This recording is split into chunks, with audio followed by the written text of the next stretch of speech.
It began not with a sword, but with a sermon.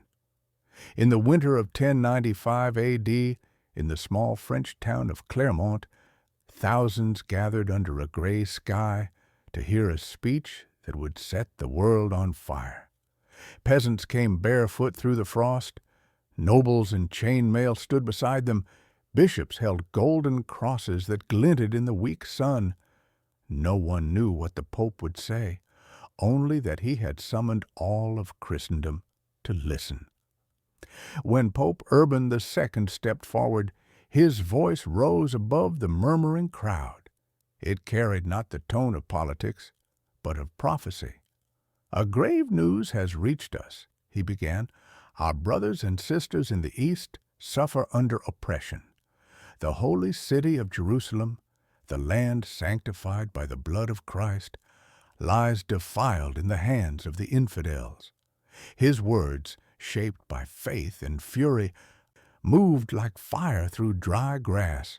He spoke of pilgrims robbed and murdered, of desecrated churches, of Christian blood spilled upon sacred soil.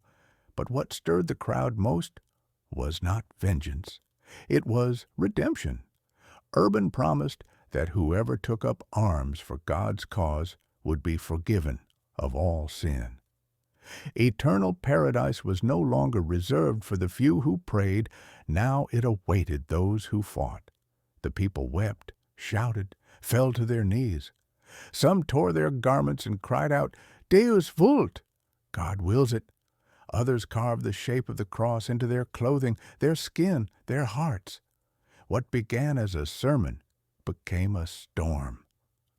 Within days, towns across France rang with the same cry.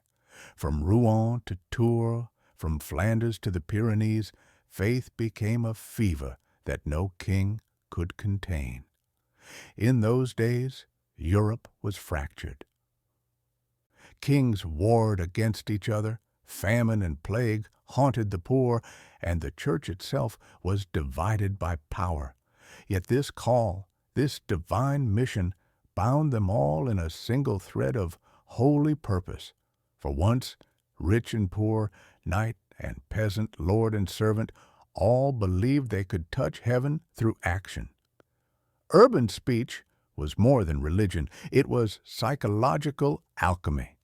It transformed suffering into meaning. Men who had nothing but hunger suddenly believed they were chosen by God Himself. The cross, stitched onto their tunics, was not just a symbol. It was an identity, a destiny. From the cathedrals of France to the huts of peasants, the call spread faster than the plague itself. Families sold their land, kings raised banners, and monks wandered from village to village, preaching holy war. The roads filled with those who believed God's voice was calling them east, to the land where Christ had walked. But beneath the piety, another truth burned quietly. The promise of Jerusalem was not just spiritual, it was also political. Land, wealth, adventure, and absolution awaited those who marched. Some went for faith, others for fortune.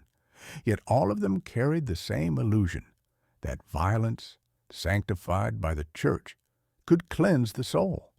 Europe in 1095 was poor, hungry, and haunted by sin.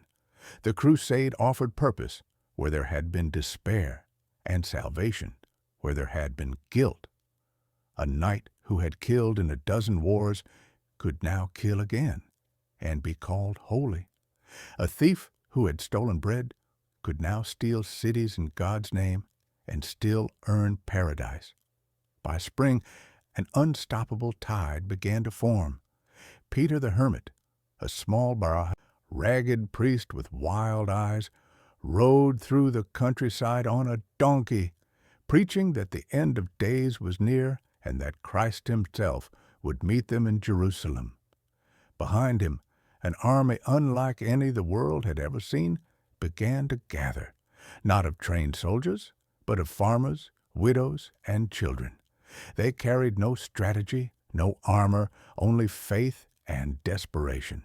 They marched east with crosses made of wood and dreams of golden cities. As they passed through villages, some believed miracles followed them, visions of light in the night sky, flocks of birds forming crosses overhead. To them, these were signs that God walked with them. Pope Urban watched from afar as Europe emptied itself. He had summoned warriors, but what he unleashed was something far greater and more unpredictable: the human hunger for meaning.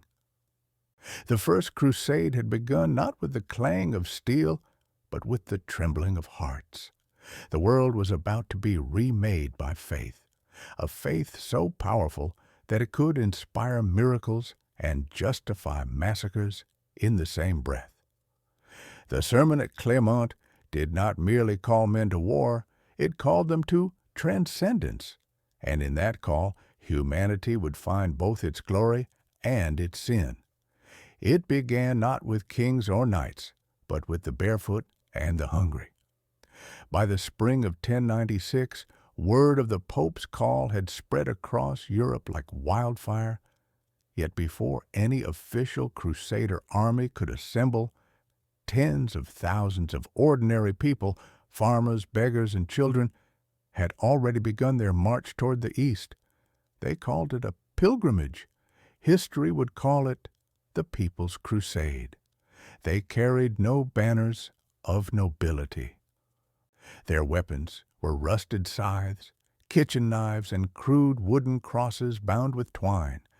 They believed that faith alone would shield them, that God himself would part mountains and seas for their passage.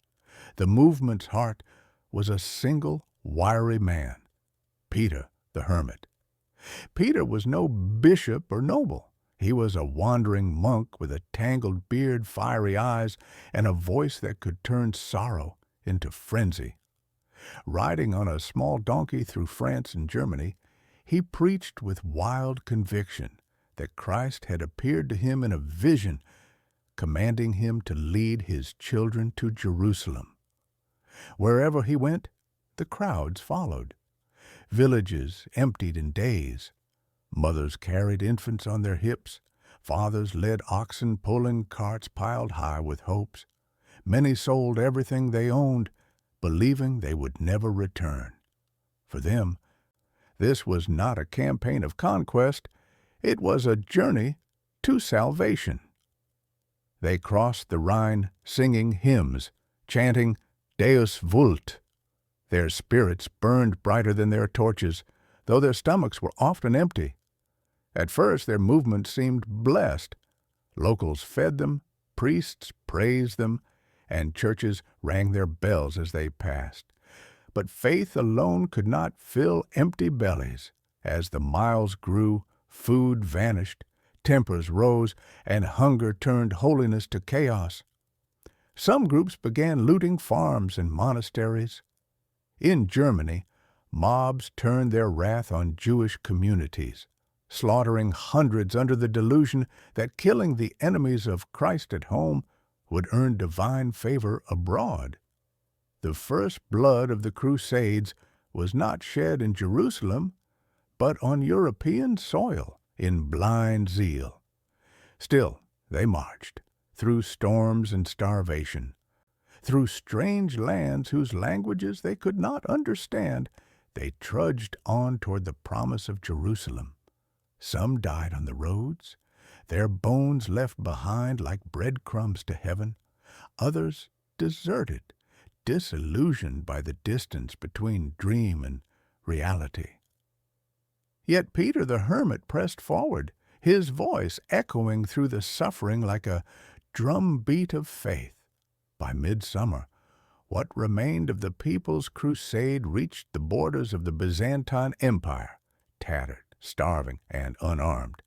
Emperor Alexios the Komnenos, who had expected trained knights, was horrified. He saw before him a sea of ragged pilgrims, not soldiers. Still, he honored his promise to aid the Crusaders. He fed them, ferried them across the Bosporus into Asia Minor, and hoped never to see them again. What happened next was tragedy, written in fire. Without discipline or strategy, the pilgrims wandered into Turkish lands, convinced that victory awaited them beyond the next hill. They raided villages, believing God would deliver them from hunger. Instead, the Seljuk Turks descended upon them with terrifying speed. Outside the walls of Sivito, the pilgrims were surrounded, the air filled with screams, arrows, and the cracking of bones. Men clutching wooden crosses faced trained cavalry. Women and children ran into the woods, praying for miracles that never came. Within hours, tens of thousands lay dead. The Holy March had ended in slaughter. Peter himself survived only because he had returned briefly to Constantinople to seek aid. When he came back, the fields were silent. The corpses of his followers covered the hills like fallen leaves. The people's crusade, born in faith, consumed by hunger and buried in blood, was over. Yet their deaths were not meaningless. They became the opening verse in a darker hymn, the prelude to the nightly crusades that would soon follow. Their suffering lit the road for others who would come not with wooden crosses, but with steel ones. When news of their massacre reached Europe, men of rank and power took it as a sign. Faith alone was not enough. The next wave would march under banners of kings and lords, with armor shining in the sun and oaths sworn before altars. The poor had marched for heaven. The nobles would march for history. But the soul of that first march, the blind, desperate longing to touch something eternal, would never fade. Even amid failure, the echo of their faith lingered, whispering through time like a ghost. Because before there were kingdoms, and before there were conquests, there were those who believed that God could be reached by walking. And so, from the ashes of their pilgrimage, a new army began to rise, an army of men who would write their faith in blood and fire upon the soil of the East. By the time the great Crusader lords reached the walls of Antioch, faith had already been tested by hunger, distance, and death. What had begun as a divine pilgrimage now stood on the edge of despair. It was October 1097. The armies of Western Christendom, French, Norman, and Italian alike, had crossed Asia Minor, battered and broken, yet still burning with the fever of God's promise. Behind them lay the wreckage of the people's crusade. Ahead rose Antioch, a fortress city so vast and ancient that it seemed carved by the hand of eternity itself. For centuries, Antioch had been a jewel of the East, once Christian, now held by the Turks under Yagi Sian, a man both cunning and cautious. Its walls stretched 12 miles, crowned with 400 towers, each one manned by archers and engines of war. The Crusaders who gazed upon it felt both awe and dread. To them, it was the gateway to Jerusalem. To their enemies, it was the wall that would stop the tide of the cross. The Crusader army was not one unified force, but a fragile alliance of rivals. Bohemond of Taranto, ambitious and ruthless; Godfrey of Bouillon, noble and devout; Raymond of Toulouse, the elder statesman driven by piety and pride; Tancred, young, brave, and hungry for glory. They were men of different tongues, motives, and tempers, yet all bound by a single vow, to reclaim the Holy Land in the name of Christ. As they encamped around the city, autumn rains soaked the fields, the rivers swelled, and the roads turned to mud. Food dwindled almost immediately. Antioch, perched on the Orontes River, was too well supplied to starve quickly. The besiegers, instead, became the besieged. By December, horses were dying in the mud. Soldiers were eating their leather belts, and priests were praying for manna that never came. Rats, grass, even boiled leaves became delicacies. Chroniclers wrote that starving men chewed the flesh of the dead. Each dawn brought more corpses than converts. Yet the fire of belief did not go out. It only changed shape. It grew desperate, wild, hallucinatory. Priests told them their suffering was sacred. The pain in their bellies was not hunger, it was purification. The stench of rot was not death. It was the smell of faith being tested. Meanwhile, Yagisian taunted them from the walls. "If your God is with you," he shouted, "let him feed you." His laughter echoed through the cold nights. Still, the Crusaders endured. Then came a miracle, or something that looked like one. In February 1098, supplies unexpectedly arrived by sea through the port of St. Simeon, smuggled in by Genoese ships. Bread returned to the camps, and with it, hope. But the moment was fleeting. The Turkish garrison struck back with ambushes and raids. Those who wandered too far from camp vanished into the hills. It was at this breaking point that the politics of faith took a darker turn. Bohemond of Taranto, ever the strategist, saw opportunity where others saw starvation. He approached the other leaders and made an offer. If he could capture the city, he wanted it for himself. It was an audacious demand. Antioch was not just a city, it was a crown. After heated debates, desperation forced agreement. Without him, they could not win, and so Bohemond plotted not a siege, but a betrayal. Among the defenders of Antioch was an Armenian guard captain named Firuz, a man bitter from mistreatment and eager for revenge. Bohemond, through secret envoys, promised him gold, freedom, and salvation. Firuz agreed. He would open one of the city's towers under cover of night. On June 2nd, 1098, the Crusaders moved silently through the rain and shadow. Firuz's tower loomed like a black tooth against the sky. Rope ladders were raised, knights climbed in silence, armor wrapped in cloth to muffle the clatter. One by one, they slipped over the wall and opened the gates. When the morning sun rose, Antioch belonged to the cross again. The joy was short-lived. Barely 3 days after the Crusaders took the city, the surrounding hills erupted with new banners. The army of Kerboga, the powerful Atabeg of Mosul, had arrived. Tens of thousands of fresh Turkish warriors encircled Antioch. The conquerors became prisoners in their own conquest.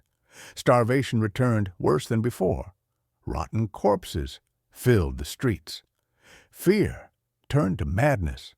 Some knights deserted, slipping away under the cover of night to seek forgiveness later. Even Peter the Hermit tried to flee, though he was caught and dragged back in shame. Then, amid the hopelessness, came one of the most haunting moments in Crusader legend. A simple Provençal peasant named Peter Bartholomew claimed that St. Andrew had appeared to him in a vision, revealing the location of the Holy Lance, the spear that had pierced Christ's side during the crucifixion. Many laughed, but desperation made believers of skeptics. On June 14th, Peter led a group into the Cathedral of St. Peter. They dug through the dirt floor for hours, sweat mingling with tears, prayers turning into sobs. And then something was found. A rusted iron spearhead emerged from the earth. Was it real? Was it madness? No one knew. But for the starving Crusaders, it didn't matter. The relic became their miracle. They paraded the lance through the streets, chanting, crying, beating drums. Hope surged where reason had died. Bohemond seized the moment. God has given us a sign, he shouted. Now is the time to strike. On June 28, 1098, the Crusaders, barely 20,000 starving men, charged out of Antioch's gates against Kerboga's vastly superior force. Chroniclers described visions of angels riding beside them, their armor shining like sunlight through storm clouds.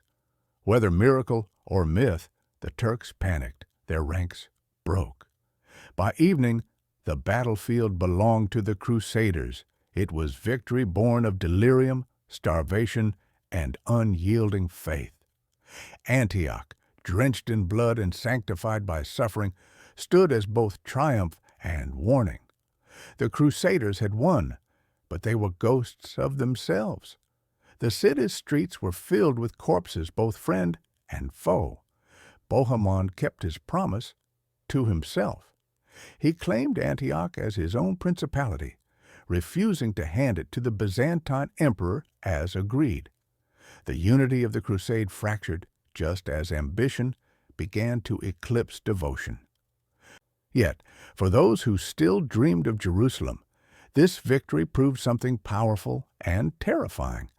That faith, even when desperate and delusional, could move armies and remake history.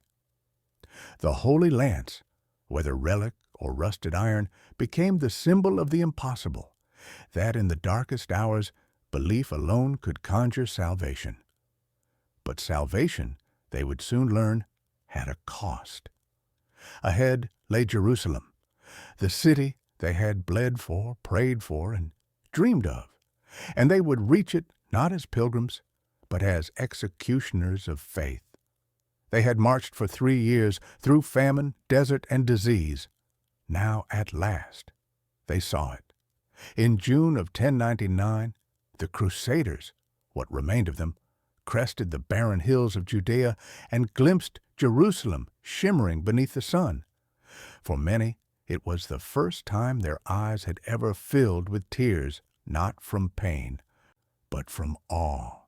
The city of promise, the navel of the world, lay before them, a crown of pale stone wrapped in walls that had defied centuries. To reach it, they had crossed the bones of Asia. Of the nearly 100,000 who had left Europe, barely 13,000 remained, hollow-eyed, scarred, their armor patched with rags. The deserts of Syria had burned their skin. The siege at Antioch had broken their faith in food, if not in God. Yet nothing, not starvation, not distance, not despair, had extinguished the one dream that still burned in their hearts. They had come to touch heaven. The Crusaders camped on the dry plains to the northwest of the city, where the air smelled of dust and old stone. Before them rose Jerusalem's walls, thick and ancient, defended by the Fatimid garrison under Iftikhar al-Dawla, an Egyptian commander loyal to Cairo. Inside those walls lived Christians, Jews, and Muslims alike, families who had survived generations of conquest and now braced for yet another storm. But the Crusaders didn't see people. They saw prophecy. Priests walked among the tents holding relics and chanting hymns. Some claimed to see crosses blazing in the night sky or angels hovering above the city's domes. Others lay prostrate in the dust, weeping and whispering, "Jerusalem, Jerusalem." For them this was not conquest, it was the culmination of God's command. Then came silence. The first attempt to storm the walls failed. The defenders hurled stones, arrows, and boiling oil from the towers. Fire rained from above, and men burned alive in the trenches. Their siege towers collapsed, their ladders shattered, their hope wavered. But then, in the emptiness of exhaustion, came a vision. A priest named Peter Desiderius claimed that Adhemar of Lepuy, the crusade spiritual leader who had died months earlier, appeared to him in a dream. The vision told him to order the Crusaders to march barefoot around the city's walls, singing penitential hymns as the Israelites had once done around Jericho. If they purified themselves, God would deliver the city. And so, on July 8th, 1099, beneath the blazing summer sun, knights and peasants alike stripped off their shoes and walked in solemn procession around Jerusalem's walls. Priests led the way with crucifixes and relics. Women followed with torches. Even the commanders, Godfrey, Raymond, Tancred, walked barefoot, heads bowed, murmuring prayers through cracked lips. From the ramparts, the defenders laughed. "March, you fools!" they shouted. "See if your God breaks our walls." But something shifted in the air. The Crusaders believed. They built new siege towers from dismantled ships and scavenged timber. Under the direction of Genoese engineers, they prepared for one last assault. The heat was suffocating. The ground burned beneath their feet. Men wrapped their hands in linen to hold the sun-scorched metal of their swords. They prayed as they worked, sang as they bled, whispered psalms as they carried logs and stones. At dawn on July 15th, trumpets sounded across the plain. The towers began to roll forward, massive wooden beasts crawling toward the city walls. Arrows filled the sky like locusts. The Crusaders shouted the only words they had left. Deus vult, God wills it. Godfrey of Bouillon's tower reached the northern wall first. His men raised ladders, battered gates, and hurled burning pitch. One by one, knights climbed, slipped, fell, and climbed again. The defenders rained death upon them, but the Crusaders' madness was unrelenting. By mid-morning, Godfrey himself stood atop the wall. Witnesses said an arrow pierced his shield, another his thigh, but he tore them free and kept fighting. Around him, his men surged through the breach. Tancred's forces broke in from the opposite side. The defenders began to scatter. When the gates opened, the storm of the cross poured in, and then the miracle became a massacre. For 2 days, Jerusalem drowned in blood. The Crusaders moved through the streets like fire through dry grass. They spared no one, neither Muslim nor Jew, not even Christians of Eastern Rite, who had lived there all their lives. Chroniclers claimed that men rode horses knee-deep in corpses, that heads rolled like stones down the temple steps. In the Al-Aqsa Mosque, hundreds of Muslims sought refuge. The Crusaders sealed the doors and cut them down. Blood stained the marble floors. Outside, others set the city ablaze, houses, markets, even hospitals. The smoke rose like incense to heaven, carrying with it the screams of the dying. And yet, amid the horror, there were those who saw only holiness. At the height of the slaughter, some Crusaders laid down their swords and wept. They stripped off their armor and walked barefoot to the Church of the Holy Sepulchre, where they fell to their knees in prayer. Covered in blood, they sang hymns of victory. "We have returned the city to God," one knight wrote, "and washed it clean." The contradiction was unbearable, violence sanctified, cruelty mistaken for devotion. To the Crusaders, they had fulfilled prophecy. To history, they had stained it forever.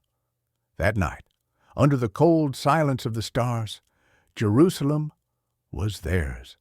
The surviving defenders were sold into slavery or slaughtered. The air reeked of smoke and iron. Yet within the Church of the Resurrection, candles flickered.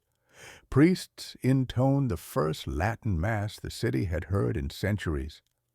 Knights knelt beside the tomb of Christ, their hands trembling, their faces streaked with soot and tears.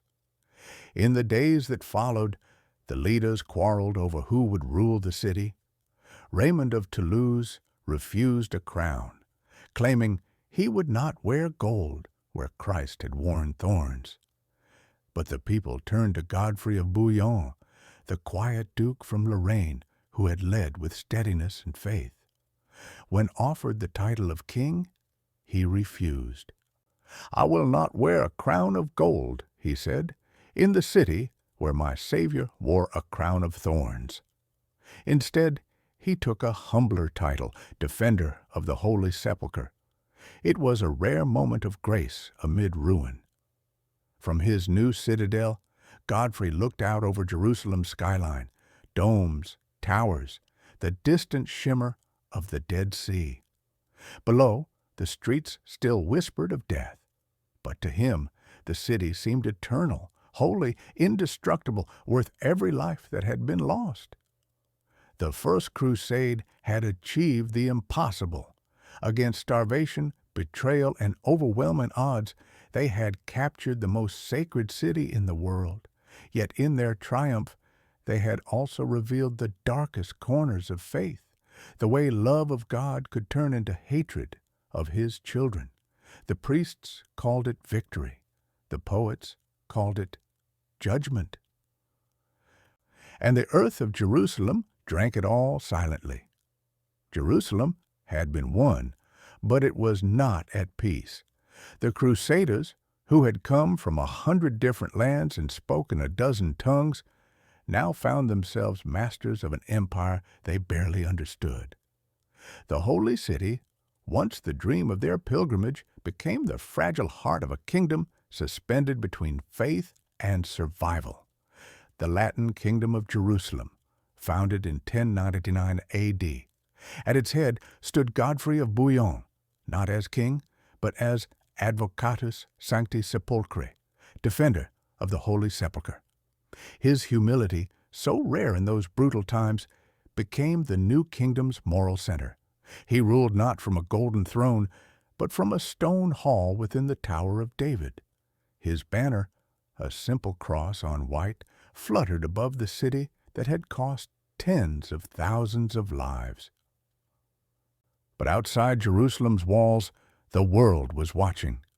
To the north, the surviving Muslim powers, the Fatimids in Egypt and the Turks in Damascus, gathered in shock and fury. To the east, the Byzantine Empire seethed with resentment, its emperor feeling betrayed by the Crusaders who had promised him loyalty and instead carved out their own dominions. The holy city was now surrounded by enemies on every horizon. Within, the victors quarreled. The same knights who had marched barefoot in penance now argued over lands, titles, and tribute. Raymond of Toulouse claimed Tripoli. Bohemond held Antioch as his own kingdom. Tancred seized Galilee. Every lord wanted a crown, and every priest claimed to speak for God. Jerusalem, the supposed prize of faith, became the prize of ambition. Godfrey struggled to hold it together. He fortified the city walls, rebuilt its churches, and established Latin rites in place of the Greek and Syrian ones that had endured for centuries.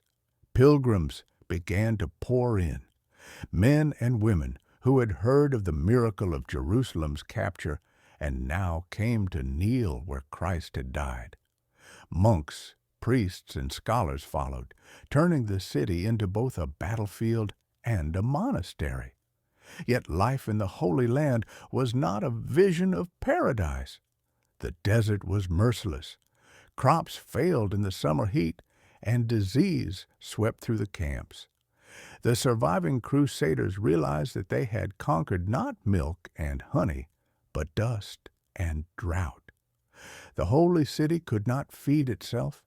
Every loaf of bread had to be bought with gold or blood from the coastal ports. Still, faith gave them strength. Every stone of Jerusalem seemed alive with meaning. The Church of the Holy Sepulchre echoed with chants day and night. Pilgrims slept on its floors, whispering prayers beside the tomb of Christ. And from those prayers, new institutions were born. The orders of the temple and the hospital, warrior monks who vowed to protect pilgrims and the fragile realm itself. These men blended the sword and the cross in ways the world had never seen. They were both knights and monks, celibate, disciplined, and terrifyingly devoted. The Knights Hospitaller cared for the sick and wounded. The Knights Templar, founded soon after, swore to guard the roads to Jerusalem. Their faith was iron, their loyalty absolute. They would become the spine of the kingdom, and, centuries later, its curse. In 1100 A.D., barely a year after his triumph, Godfrey of Bouillon fell ill while campaigning near Caesarea. Some said it was plague, others whispered poison. He died on July 18th at the age of 40. The man who had refused to wear a crown of gold in the city of thorns was laid to rest in the church of the Holy Sepulchre. His tomb became a shrine, and his memory, the last pure thing left of the crusade, lingered like incense in the minds of those who came after. His brother, Baldwin of Edessa, succeeded him, the first to actually wear the crown of Jerusalem. Baldwin the Marah was pragmatic, where Godfrey had been holy. He expanded the kingdom by force, seizing the coastal cities of Acre, Arsuf, and Beirut. Under his reign, the Latin kingdom began to look less like a miracle and more like an empire, a chain of fortresses and ports linked by blood and commerce.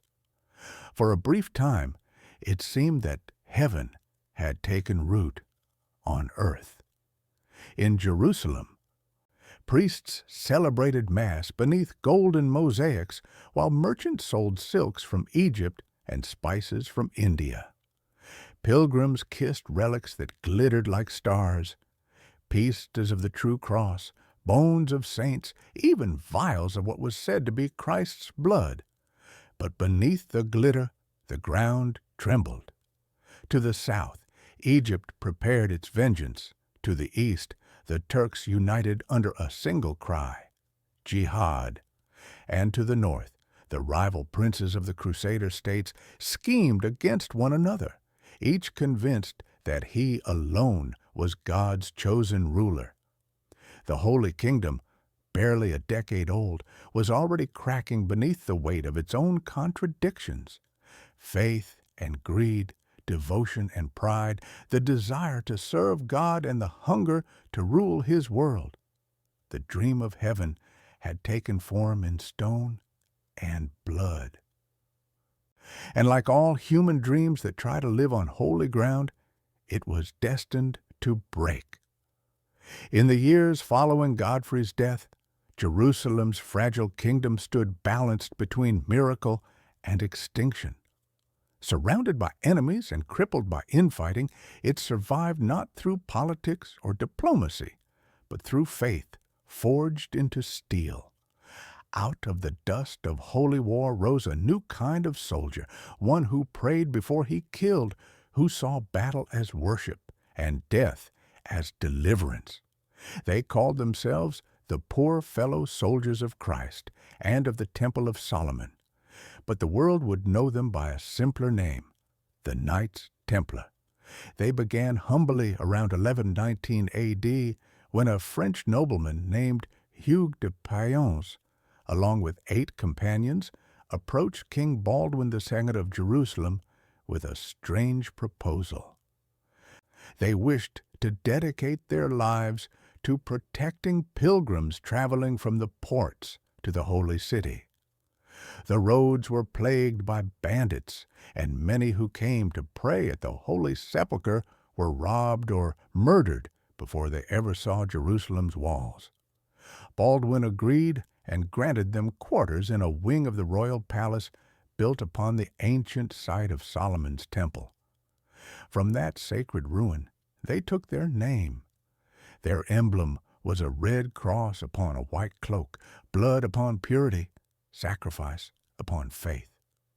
They took vows of poverty, chastity, and obedience, living under a strict rule approved by the church. They owned no land, no gold, and no comfort. Their horses were few, their armor plain, their food simple.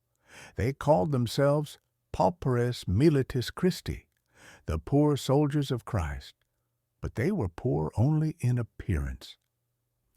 The idea of men who combined monastic devotion with martial skill captured Europe's imagination. Word spread across Christendom, knights who fought not for conquest, but for God. Donations poured in, gold, land, and recruits. Soon, the Templars were training hundreds of warriors under a discipline that blended military precision with spiritual rigor. Before battle, they fasted and prayed. They confessed their sins and took communion, believing that to die in combat for Christ was to be reborn in paradise. Chroniclers wrote that they charged like thunder, fearless and silent, their eyes cold and clear beneath their white mantles. To enemies, they seemed inhuman, men who neither fled nor begged for mercy. Their rule was severe. A Templar could not retreat unless outnumbered 3-1. He could not touch a woman, even his mother or sister, lest his purity be questioned. His day was divided between prayer, labor, and combat training. His sword was blessed. His life was not his own, and they were not alone. Around the same time, another brotherhood rose, the Knights Hospitaller, founded earlier as a charitable order, to care for sick and wounded pilgrims. Over time, they too took up arms, transforming from healers into defenders. Their black cloaks bore a white cross, a mirror image of the Templars' colors. Together, the two orders became the twin pillars of the Crusader world, one guarding the body, the other the soul. These warrior monks brought structure to chaos. They built castles that dotted the landscape from Antioch to Jerusalem, Crac des Chevaliers, Montfort, Belvoir, fortresses so formidable that even earthquakes could not topple them. Within their stone walls, they stored grain, trained soldiers, and administered justice. In a land of endless war, they became both shield and sword. But power, even sanctified, is dangerous. As decades passed, the Templars and Hospitallers grew immensely wealthy. Their estates in Europe expanded.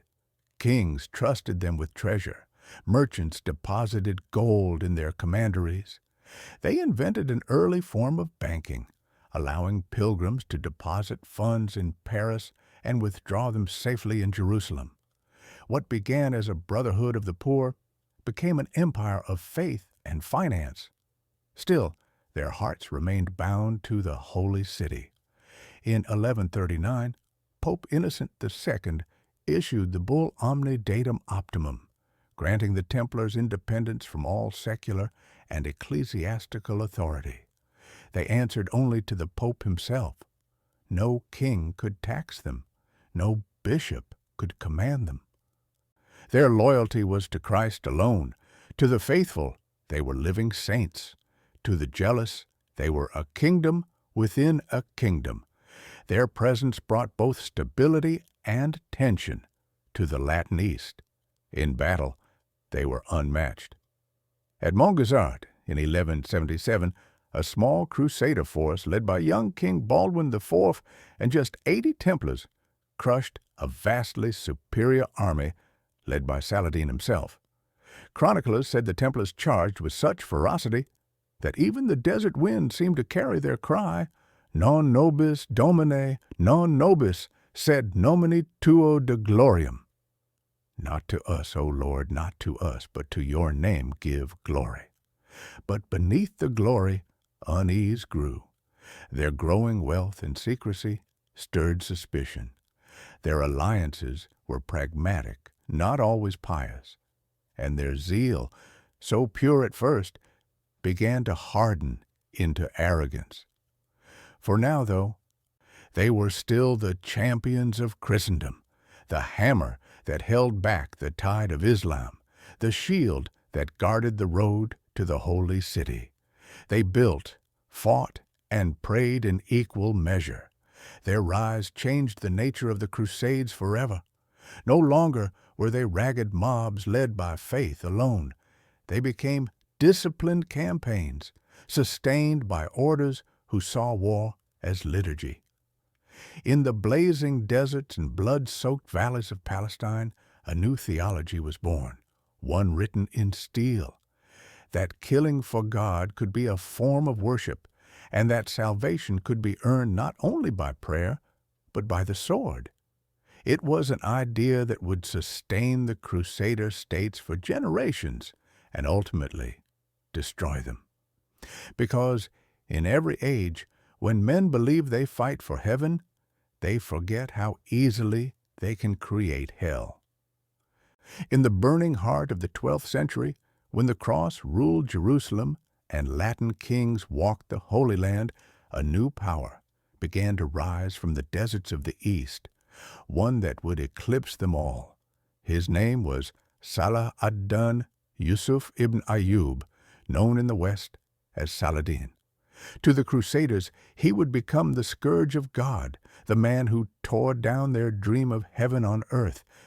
But to his own people, he was something different, a restorer, a unifier, a warrior who prayed more than he killed and forgave more than he conquered. Saladin was born in 1137 A.D. in Tikrit, on the banks of the Tigris River. He was not born into royalty or prophecy, but into duty. His father, Ayyub, served a Kurdish general in the army of Nur ad-Din Zengi, ruler of Aleppo and Damascus, one of the few Muslim leaders still resisting the Christian advance. Young Yusuf grew up surrounded by soldiers, clerics, and poets. He loved not the sword, but the pen. He studied the Quran, mathematics, and philosophy. His teacher said he was gentle, quiet, and devout, more scholar than warrior.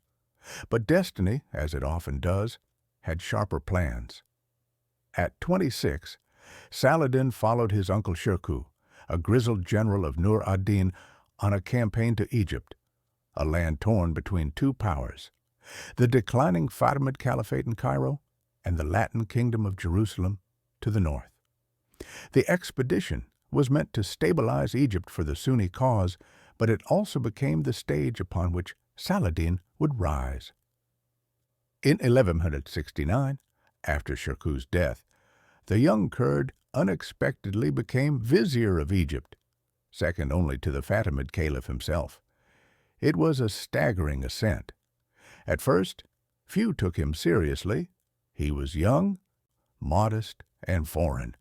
But within 2 years, Saladin had quietly consolidated power, replaced the Shia Fatimid banners with Sunni ones, and restored allegiance to the Abbasid Caliph in Baghdad. The Fatimid dynasty, which had ruled Egypt for 2 centuries, ended without a single uprising. It was not through terror that he conquered Egypt, but through patience, prayer, and cunning. By 1171, Saladin was no longer just a servant of Nur ad-Din. He was a ruler in his own right. When Nur ad-Din died 2 years later, leaving behind a fragmented empire, Saladin moved quickly to reunite the Muslim world under a single banner. Over the next decade, he brought Egypt, Syria, and much Mesopotamia under his rule, not through slaughter, but through diplomacy, clemency, and faith. He built schools, mosques, and hospitals. He lowered taxes, fed the poor, and refused to shed blood needlessly. He prayed 5 times a day and wept during sermons. He dressed plainly, ate little, and gave away most of his wealth to the needy. Chroniclers said that if he found gold in his treasury, He could not sleep until it was distributed, but make no mistake, he was no weakling saint. Saladin's mercy was matched by his strategy. He understood something the Crusaders never did, that unity, not fanaticism, would decide the fate of the Holy Land. While the Latin princes quarreled and schemed, he waited. He gathered his strength, and when the time came, he struck like a storm. By 1180, the Crusader states had become shadows of their former glory. King Baldwin IV of Jerusalem, the leper king, ruled with wisdom and courage, but disease was slowly devouring him. His body decayed, though his will did not. He fought Saladin with the calm of a man who had already made peace with death. At Montgisard in 1177, the two met, Baldwin, only 16 and covered in bandages, leading a tiny army of 500 knights against Saladin's 20,000.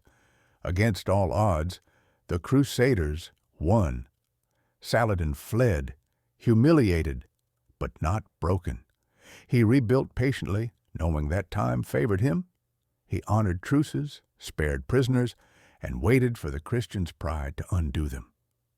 That moment came soon enough. After Baldwin's death in 1185, the kingdom fell into chaos. The crown passed to a boy, then to the reckless Guy de Lusignan, whose court was ruled by greed and jealousy. The truce with Saladin collapsed after a Crusader lord, Reynold of Chatillon, broke peace by raiding Muslim caravans and even threatening Mecca itself. When Saladin demanded justice, Guy refused. The die was cast. In 1187, Saladin gathered his armies, Egyptians, Syrians, Kurds, and Turks, beneath a green banner inscribed with verses from the Quran. His purpose was not revenge, but restoration. "We fight," he told his men, "not for conquest, but for God's justice." The two armies met in the blazing heat near Hattin, west of the Sea of Galilee. The Crusaders marched under the true cross itself, believing its power would protect them. But Saladin knew the land. He knew the wind. He cut off their water. The summer sun turned the battlefield into an oven. By the time the fight began on July 4th, 1187, the Christians were already dying of thirst. Saladin surrounded them, his archers raining death from all sides. The Templars charged in desperation, but were broken. The true cross was captured, its bearer cut down. Guy de Lusignan was taken prisoner. The army of the Kingdom of Jerusalem ceased to exist. When the dust settled, thousands of Crusaders lay dead beneath the desert sun. In victory, Saladin did what no man of his time could have imagined. He spared his enemies. He ordered water to be brought to the captives, even to King Guy himself. Only Reynold of Chatillon, the man who had broken truce and slaughtered pilgrims, was executed by Saladin's own hand. 2 months later, his army surrounded Jerusalem. Inside the walls, the people trembled. The memory of 1099, when the Crusaders had turned the city into a sea of blood, haunted them. They expected the same fate, but Saladin had no desire for vengeance. When the city surrendered, he forbade looting and slaughter. Churches were protected, ransoms set fairly, and those who could not pay were allowed to leave unharmed. When his men entered the city, they found Saladin himself kneeling in prayer upon the same ground where the Crusaders had once knelt in blood.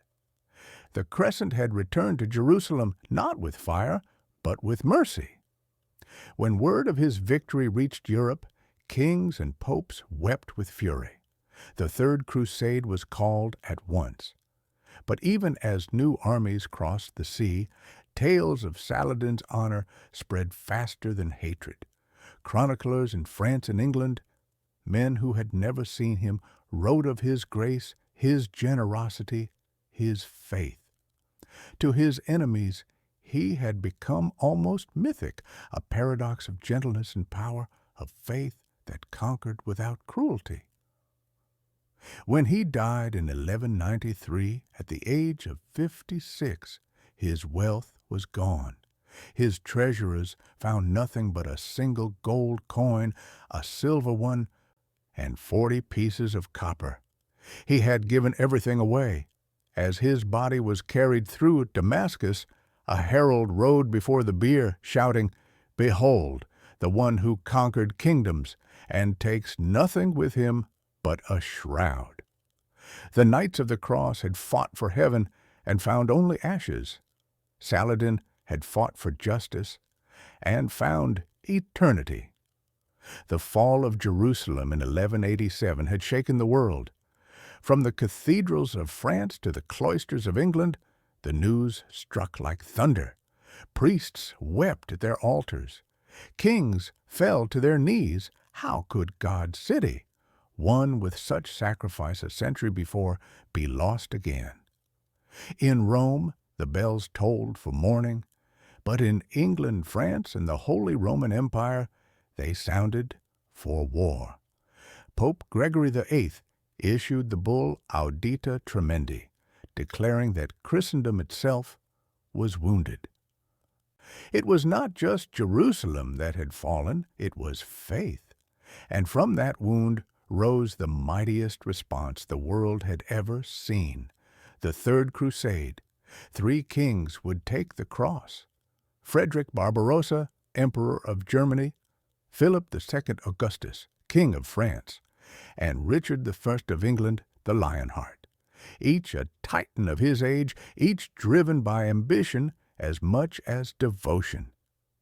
They were not pilgrims like those who had answered Pope Urban's call a century earlier. They were rulers of empires, commanding fleets, armies, and wealth beyond imagining. This crusade was not a march of faith. It was a machine of war. Frederick Barbarossa was the first to set out. 70 years old, yet still fierce as an oak, he led 100,000 Germans across the Balkans and Anatolia. His banners fluttered beside rivers that had swallowed entire generations of crusaders before him. His discipline restored what faith had lost, order, strength, purpose, but destiny, ever cruel, struck him down. In June 1190, while crossing the Goksu River in Cilicia, the emperor's horse stumbled. Weighed down by armor, Barbarossa drowned in the current before his soldiers' eyes. The shock was catastrophic. His army, leaderless, scattered in grief. Some returned home. Others died of plague before ever seeing the Holy Land. The dream of Christendom united died with him. When Richard the Lionheart arrived 2 years later, the crusade was no longer holy. It was personal. He was everything the word knight was meant to mean. Tall, golden-haired, fearless. He fought like a man who believed death was beneath him. Songs about him were sung before he even reached the shore.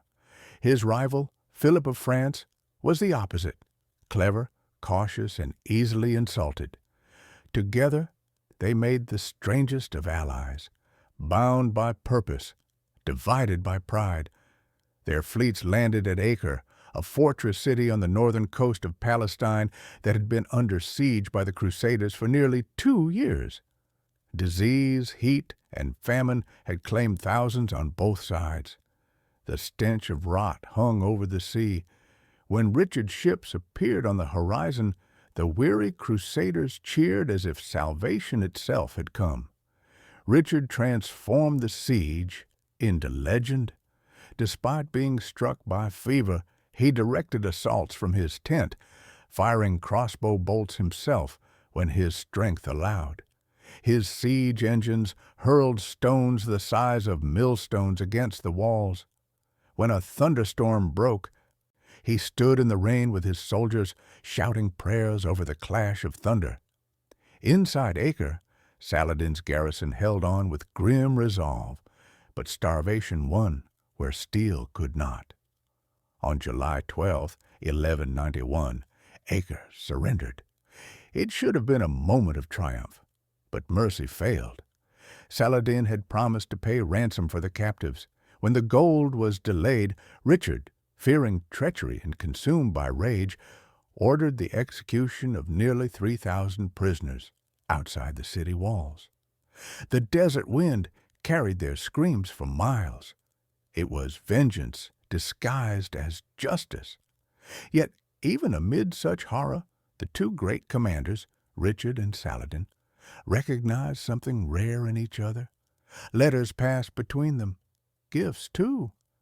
Richard sent Saladin his personal physician when he heard the Sultan was ill. Saladin sent him snow from Mount Lebanon to cool his fever. Two men separated by faith, bound by the same code of honor. The war that followed was not between monsters, but between mirrors. The two armies danced across the Holy Land like chess players. Richard captured Jaffa in a daring assault, fighting hand to hand until the sands ran red. At Arsuf, his disciplined lines shattered Saladin's cavalry in one of the most brilliant field battles of the age, yet each victory brought him no closer to Jerusalem. For when he finally approached the holy city, his courage faltered. It was winter of 1192. Jerusalem lay just beyond the hills, within sight of his army. His commanders begged him to attack, to finish what they had begun. But Richard refused. He could not bear the thought of capturing the city and then losing it again. "How could I face my people," he said, "if I lost the city of God a second time?" His words, both proud and humble, ended the last great hope of the Crusaders. Instead, he sought peace. After months of negotiation, he and Saladin met through envoys to sign a treaty. The Treaty of Ramla, concluded in September 1192, restored a fragile balance. The coast from Acre to Jaffa would remain Christian, but Jerusalem would stay in Muslim hands. Yet Christian pilgrims would be allowed to enter the city freely, unarmed in worship, without fear. It was not victory, but it was grace. When Richard sailed home, his heart stayed behind. Chroniclers say that before he boarded his ship, he looked back toward Jerusalem and whispered, "If I could forget you, O city of God, let my right hand forget its strength." Saladin lived only a year longer. In March 1193, he died in Damascus, worn by illness and humility. His treasure was gone, spent in alms and wars of faith. He was buried with nothing but his sword and a single white shroud. Richard died 6 years later in France, struck by an arrow during a minor siege, far from the deserts that had made him immortal. And so ended the last age of chivalry, the time when faith and honor still pretended to walk hand in hand. The Third Crusade had achieved no conquests, no crowns, no empire, but it had revealed something more enduring, the humanity buried beneath the armor.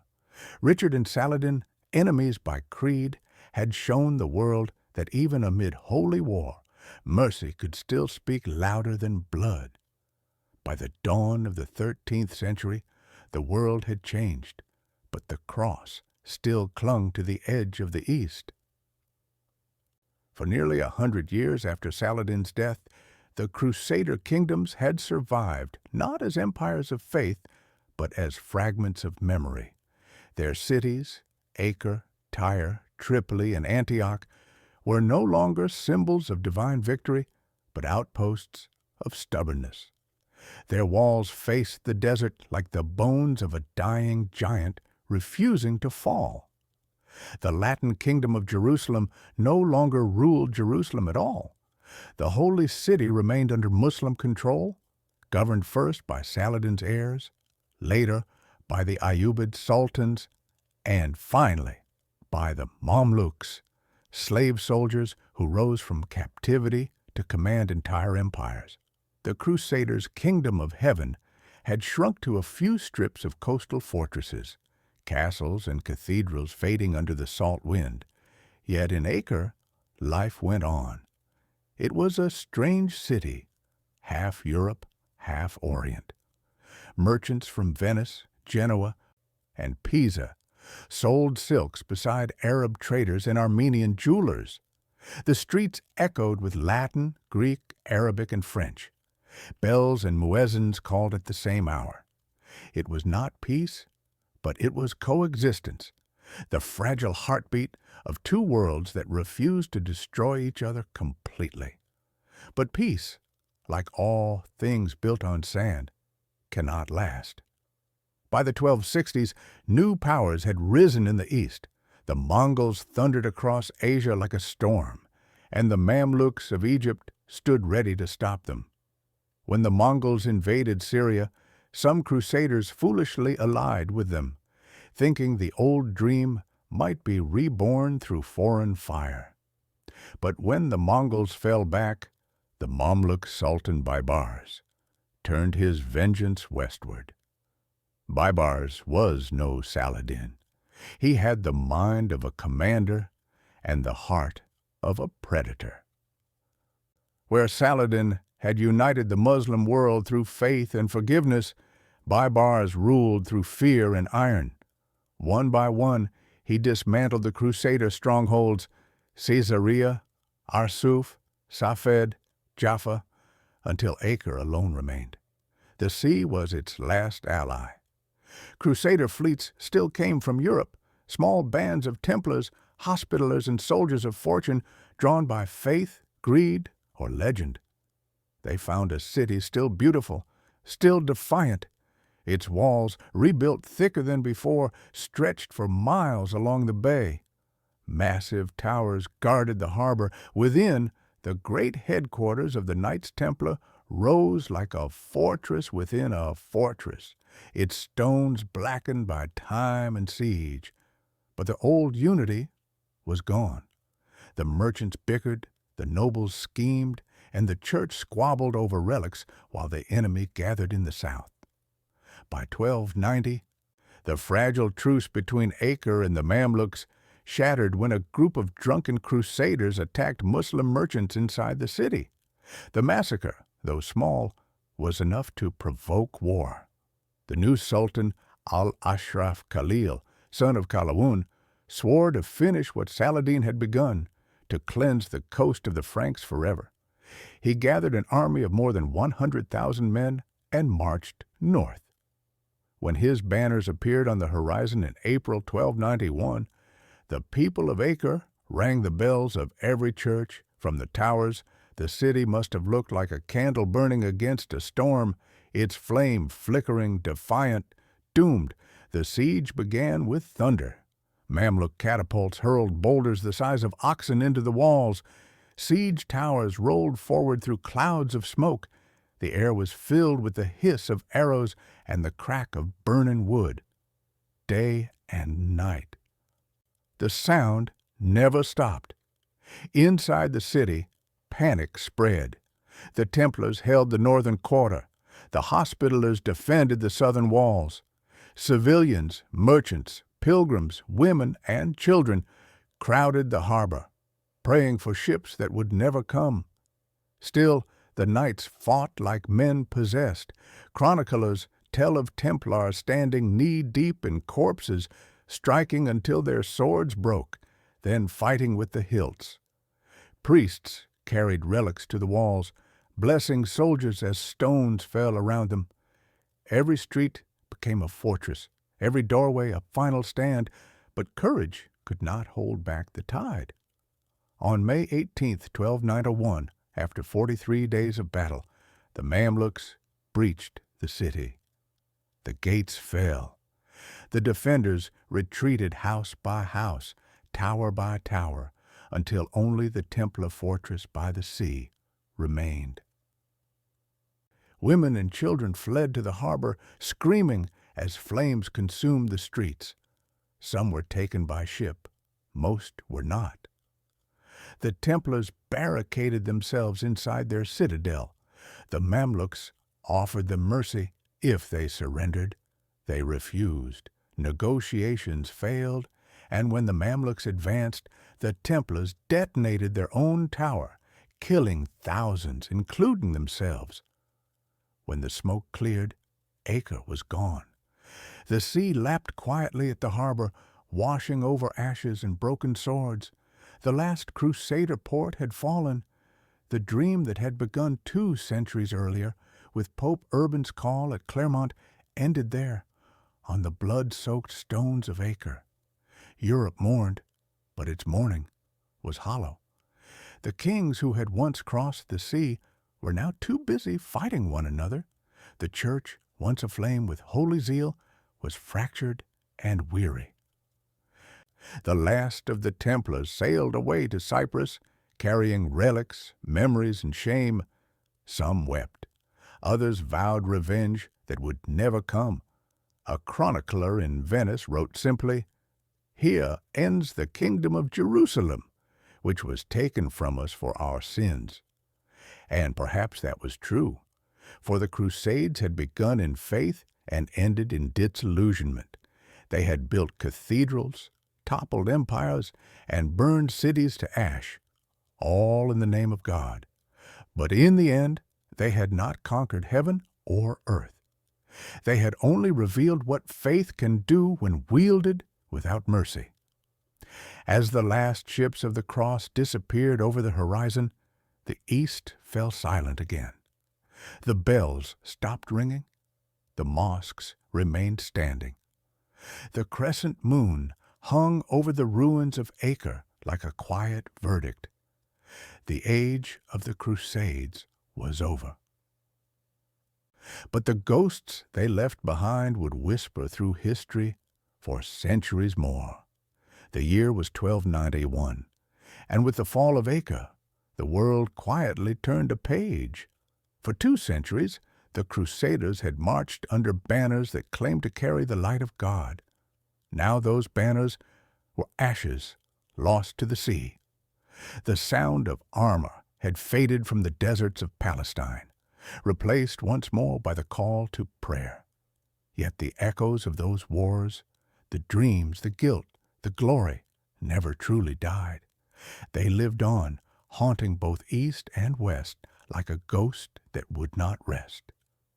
In the ruins of Acre, the wind carried whispers of languages that had once filled its streets: Latin, French, Arabic, Greek.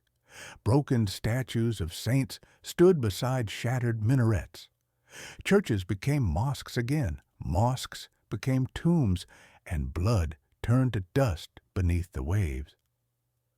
The Holy Land had outlived its conquerors, as it always had. But across the sea, in Europe, the Crusades were not remembered as failure. They were remembered as legend. Poets sang of chivalry and sacrifice.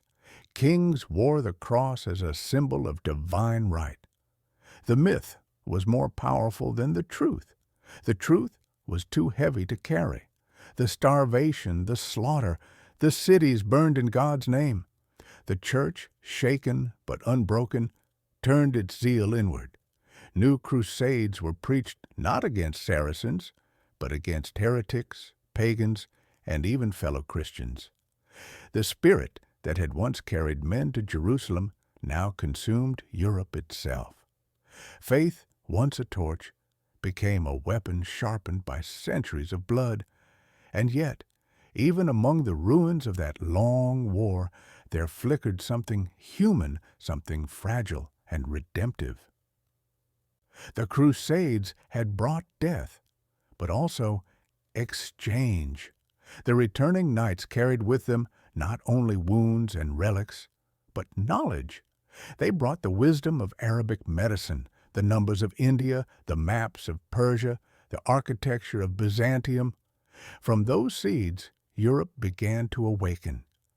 The same wars that had tried to reach heaven accidentally lit the spark of the Renaissance. That is the paradox of history.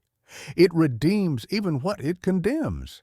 In Jerusalem, the 3 great faiths that had bled for the same patch of earth continued to pray within earshot of one another.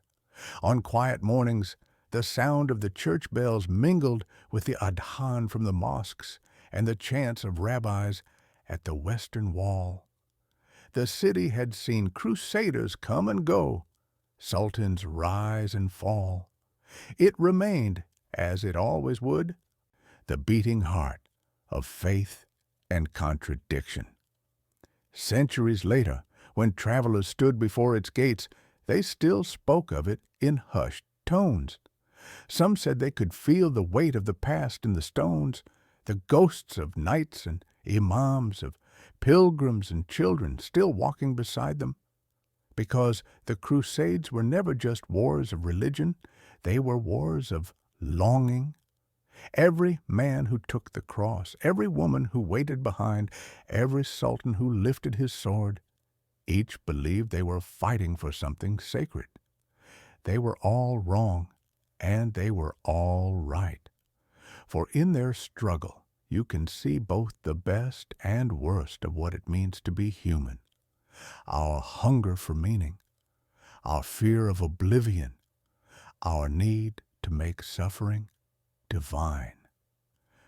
The last Templar commander at Acre was said to have written a single line before the fortress fell. We came seeking God's kingdom. Instead, we found ourselves. Perhaps that was the final truth of the Crusades. The stones of Jerusalem still bear the footprints of those who came to conquer it, and of those who came to pray for it. They are the same footprints.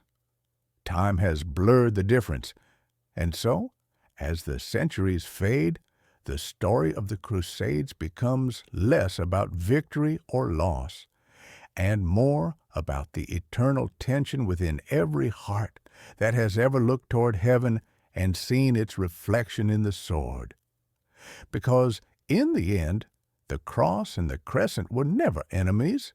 They were mirrors,